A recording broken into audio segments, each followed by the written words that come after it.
Sometimes you come across something that you really fall in love with, and this fabric is one of those things. This is going to be the third camper that I've used this fabric in. It was in my Scamp, it was in my Runaway, and now it's going to be in my Cadet.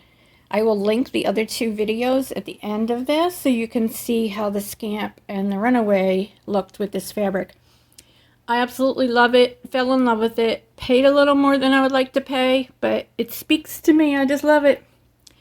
So I wanted to give you a peek. It used to be that on these cushions, and now it's that. So to me, in my opinion, huge improvement. So I want to show you, this is wallpaper border that I bought, and that will go on the cabinets and the sides of the cabinets and the fronts of the benches. So is it too much? I'm definitely using the fabric, but the wallpaper can be changed to paint.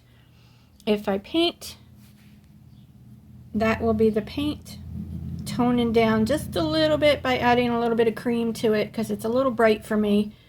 But let me know which you think would look better on the cabinets, the peel and stick wallpaper or the paint. I'm thinking that the wallpaper might be a little too busy. Even though I really love it, I think together with the fabric it might be too much. And so I'm going to show you what the wall covering is going to be.